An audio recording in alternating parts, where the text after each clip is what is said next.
Hello everyone, welcome back to my channel Physics. So in the continuation of CTQ series, those who are new to this channel, let me give you a reminder. Just we have started this CTQ series, concept through question series, in which every Wednesday and every Sunday I will be uploading two videos in each section: JE section, JE mains section, JE advanced section, and NEET section. Okay, there will be three folder in the channel. You can use that accordingly. So आज एक नया question लेके आया हूँ मैं. So let's start. This question is based on chain problem, right? So question is a chain of length L and mass M is placed upon a smooth surface. This inclined surface, ये जो surface आपका दिया हुआ है, smooth surface है, friction is absent and angle of inclination is theta. The length of PQ is L minus B, right? This is a L minus B part. So obvious है कि ये वाला part हो जाएगा B, right? Calculate the velocity of chain when its end reaches Q. जब ये वाला end Q पर पहुंच जाएगा तो पूरी चेन बिल्कुल इसे inclined surface पे होगी. तो उस इंस्टेंट पे वेलोसिटी कितनी होगी आपको फाइंड करना है. Then options given, right? So काफी इजी होगा अगर मैं मैकेनिकल एनर्जी कंजर्वेशन यूज करूं, क्योंकि फ्रिक्शन फोर्स है नहीं, नॉर्मल फोर्स है लेकिन उसका वर्क डन जीरो है. सो सिर्फ एक mg फोर्स ही है जो यहाँ पर प्रेजेंट है, and it is a conservative force. So in that presence of conservative force we can use mechanical energy conservation, right? So let's start the solution part. See, so I have written here, as only work of conservative force mg is present, we can use mechanical energy conservation. And normal force तो present है, लेकिन normal force ऐसे लग रहा होगा हर element पे, displacement ऐसे हो रही होगी, तो 90 डिग्री के कारण से वर्क डन जीरो हो जाएगा. So this is the two situation. ये है इनिशियल, और जब ये पूरी चेन बिल्कुल, ये जो एंड है वो P, जो ये पॉइंट है, ये बिल्कुल Q पर आ जाएगा, तो इसका दिखा रखा सिचुएशन मैंने यहाँ पे. तो यहाँ पे वेलोसिटी कितनी होगी ये पूछ रखा है, चेन की वेलोसिटी. तो मैं यूज करूंगा mechanical energy conservation, I have mention above. But किस तरीके से मैकेनिकल एनर्जी कंजर्वेशन यूज करना है, मैं थोड़ा सा पहले कॉन्सेप्ट बता देता हूं आपको. ओके, सी, कॉन्सेप्ट इज, जैसे अगर मान लीजिए मैं आपसे पूछूं कि ये ग्राउंड है, and there is a vertical rod, right?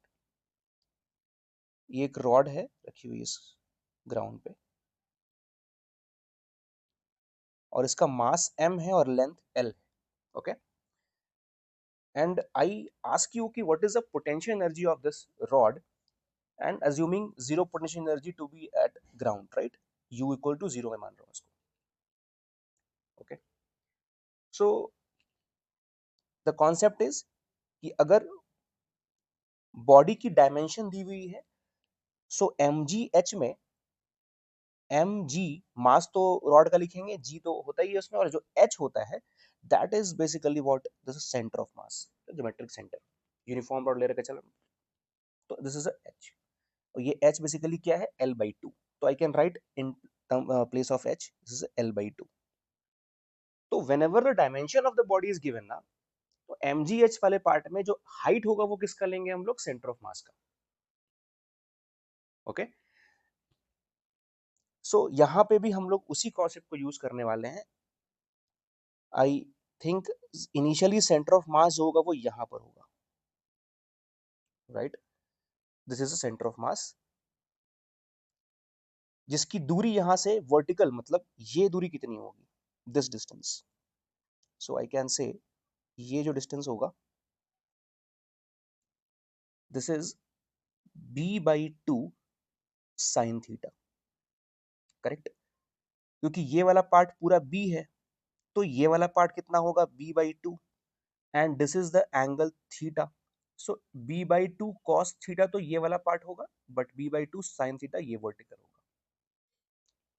Okay, and now जब ये रॉड इस तरीके से हो जाएगा तो इसका सेंटर ऑफ मास यहां पर होगा, एंड इसकी दूरी, रेफरेंस मैंने यहाँ पे मान लिया है, क्योंकि पोटेंशियल एनर्जी लिखूंगा तो रेफरेंस मानना पड़ेगा.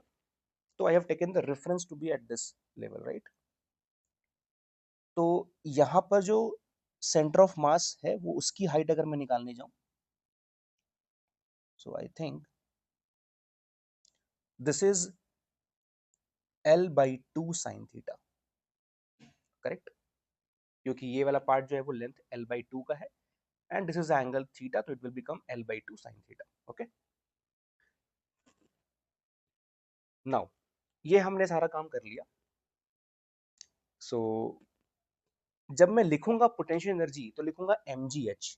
इनिशियल हमारे पास डायग्राम ये मान रखा है हमने initial, and this is a final. So initially जो मास होगा, क्योंकि इतना जो पार्ट है ये तो रेफरेंस लाइन पे ही है, तो इसका तो पोटेंशियल एनर्जी जीरो हो जाएगा। रेफरेंस पे हम लोग जीरो मान के चल रहे हैं, और ये जो पार्ट लटका हुआ है इसका मास कितना होगा, तो पूरे लेंथ का मास m है, तो b पार्ट का मास हो जाएगा m/l इंटू बी। मैंने यहाँ पे कैलकुलेट कर लिया है कि l लेंथ का मास m है, तो यूनिट का कितना हो जाएगा m/l, तो b लेंथ का जो मास है कितना हो जाएगा उसका mb/l। बेसिकली मैंने लीनियर मास डेंसिटी को मल्टीप्लाई कर दिया लेंथ से, right. Now I am using this mechanical energy conservation, kinetic energy plus potential energy initial, that is equals to kinetic energy plus potential energy final. So what can I write about kinetic energy initial? इसको release कर रखा है हम लोगों ने, तो release कर रखा है तो ये तो जीरो हो जाएगा, बिल्कुल sir, plus what is potential energy? तो पोटेंशियल एनर्जी हो जाएगा नेगेटिव, क्योंकि वो रेफरेंस लाइन से नीचे है, this is this direction, right. So मैं लिखूंगा minus mass is mb/l into g into b/2 sine theta, mgh basically I have written here, okay. And that is equals to, जब वो पूरा का पूरा ये वाला एंड यहां पहुंच जाएगा तो उसके पास कुछ वेलोसिटी होगी v, तो आई विल राइट हाफ पूरा का पूरा m इंटू वी स्क्वायर, क्योंकि पूरा मास आ गया अब तो, and plus and potential energy initial will be minus of complete m आ जाएगा इस बार। पहले तो b पार्ट तक का था तो मैंने सिर्फ इसका ही मास लिया, सर पूरा का पूरा आ चुका है चेन, तो मास पूरा लूंगा मैं, इंटू जी इंटू हाइट कितनी आ जाएगी L/2 sine theta. I think बहुत सिंपल तरीके से मैंने समझाया है, सभी को समझ में आया होगा। And now the calculation part starts.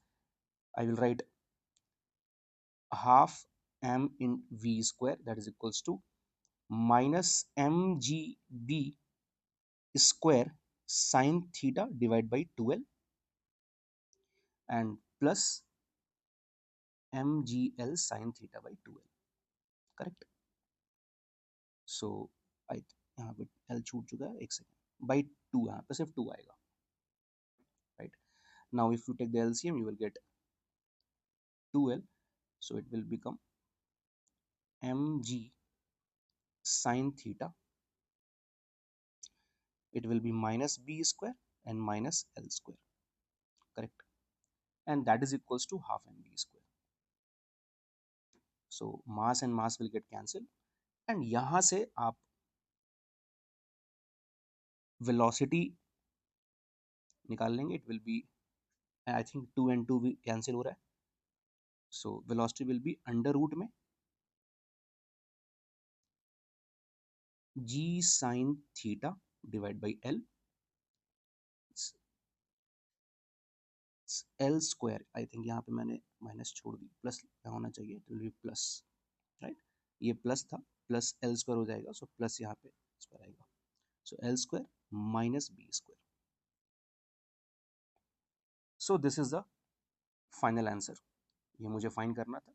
सो इस तरीके से हम लोगों ने मैकेनिकल एनर्जी कंजर्वेशन यूज करके वेलोसिटी को फाइंड कर लिया।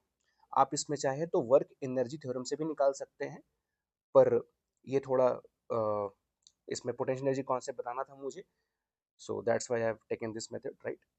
So hope you like this video.